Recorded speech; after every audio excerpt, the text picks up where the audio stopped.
Hey everybody, Chris McGraw from Almost Adventurous here. Just want to do a quick little video on some ski bibs. These are the Patagonia Powder Town bibs. I have used ski pants almost exclusively, basically up until this year. Ever since I was like a little kid, we got a pair of bibs here. I got a couple more that I ordered. I was curious to see which bibs I wanted to go with. And so I ordered a few different ones from places that luckily have a generous return policy, which is good because I ended up not going with any of the new ones. But I'll just go over really quickly some of the features on these Powder Town bibs. So these are normally $2.99. I bought these for just under $200 on sale. So we have some belt loops here. We have a zip fly for the men. This is going to be all men's. I haven't tried on the women's, and my wife doesn't ski or snowboard, so you'll have to check those out on your own, unfortunately. We do have some zippers here for some pockets. Can hold some stuff, not huge pockets. Can probably fit a phone, but not a whole lot else. We have zip vents down the side here that open up. And same thing obviously on this side that open up here, only this is actually just the side zip to get into the pants themselves. So this has a double zipper so you can open it up to vent, kind of a dual purpose zipper there. And then we have this pocket up here that could probably hold like a sandwich or your phone or something. These Powder Town bibs are made out of they're windproof and waterproof. They're made out of a 2-layer H2No material. Some of the other bibs that I'm going to review are Gore-Tex Pro and 2.5 layer H2No. The biggest thing I noticed was there's a huge difference between 2-layer and 2.5 layer H2No for me. And also these bibs are like really high. It's been a little while since I've worn ski bibs, but these ones are a lot higher than say these ones here. They almost feel like a little bit like waders for fly fishing. That's how high up they go. So if that's something that you're looking for, really, keeping out the snow up high, that'll be great for you. It almost feels a little restricting for me. I don't have super long legs. These are 32.5-inch seam, and they're really long on me, like super long.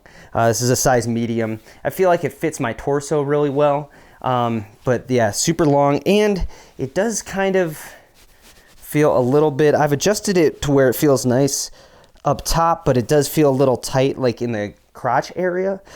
So I'll have to figure that out a little bit better. I think maybe just loosening these straps. Another thing, these straps seem really narrow to me. Like if you look at the straps here, these are like hefty straps on these bibs here. But yeah, these ones just seem like a little bit narrow. We do have nice material here that is, rub tear resistant at the bottom, which is nice. And then we do have the RECCO reflector as well. So they've got quite a few features. I'd say for me, the fit is a little off, but that's just for me personally. I'm 5'7".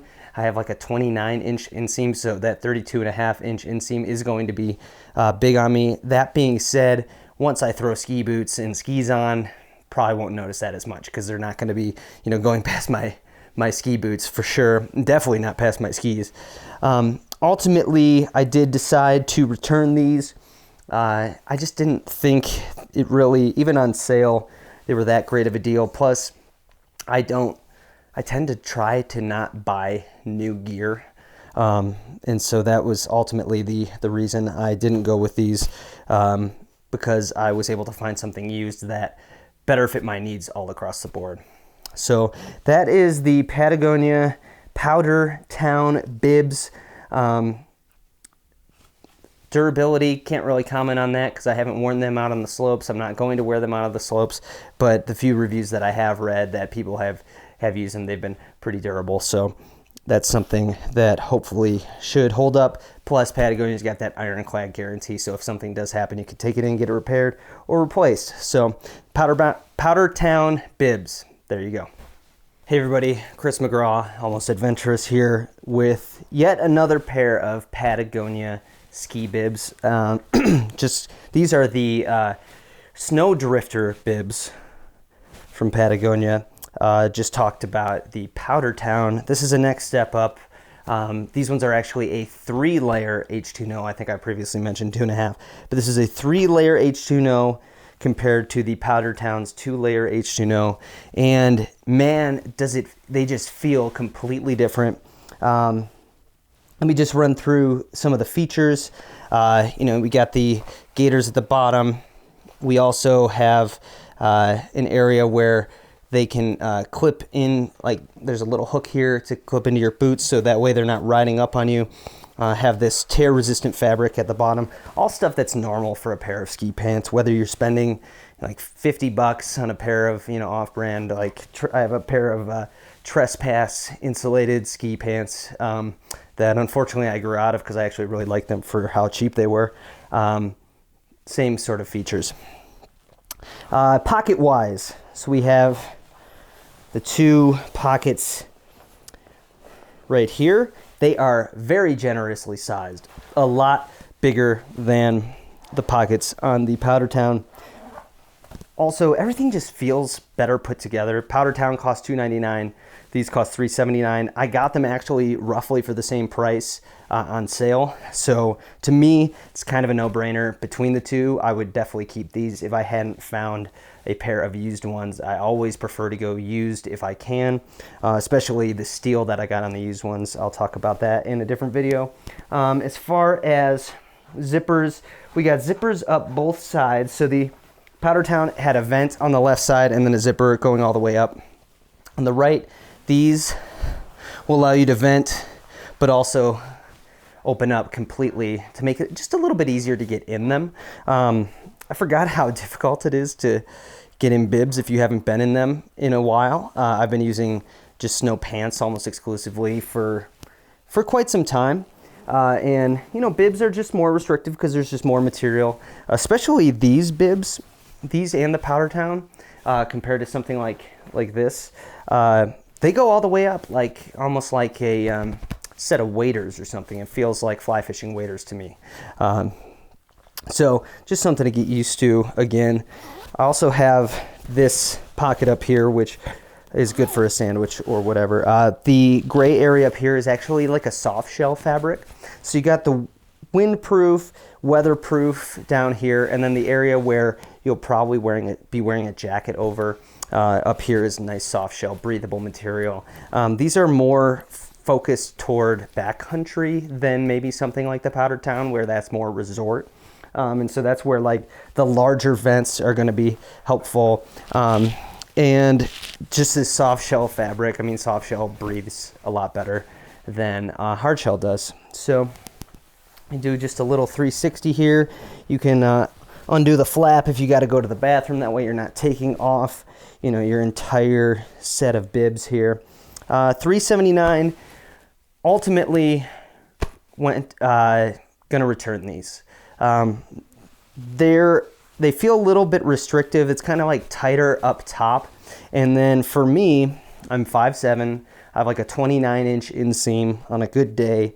These have a 32 and a half inch inseam. So they're just really long on me, which isn't going to be too big of an issue once you have skis and boots on. It definitely is noticeable right now. It goes way past my feet. But like I said, really the reason that I'm going to be end up returning these is that I found this pair used and it just suits my needs better. Talk about these in a little bit. But of the two, Powdertown and the SnowDrifter bibs, especially since they were the same price. Originally, these are $80 more. I think that $80 is an $80 well spent if we're spending, the full price for these, but when you're spending the same amount for either, these are a no-brainer for me. For someone who does some resort stuff and wants to get into backcountry, these are a little bit more future-proof and just offer more of the features that I like. Plus the three-layer H2No just feels a lot like higher quality than the 2-layer H2No does. They're the same color, so looks wise. I have a purple jacket. Teal and purple is pretty much my favorite color combo, so they're the same there. But overall, these ones won out. The SnowDrifter bibs won out over the Powdertown. No-brainer for me. Hey everybody, Chris McGraw here from Almost Adventurous. I'm in yet another pair of ski/snowboard bibs from Patagonia. This time, this is a used pair that I picked up for less than $60. I believe it was 55-ish. And these are the 3-layer Gore-Tex Pro PowSlayer bibs. These are not brand new. These are used, which is a good thing for me. I like to pick up used gear as much as possible rather than buy new, but I did need a set of bibs for this winter. So I had originally picked up 2 pair of new bibs from Patagonia, the SnowDrifter and the Powdertown, before I found these. And let me tell you, for my use case, man, am I glad that I found these. Not only were they less than a quarter of the price of the other ones which were on sale, they just fit my needs a lot better.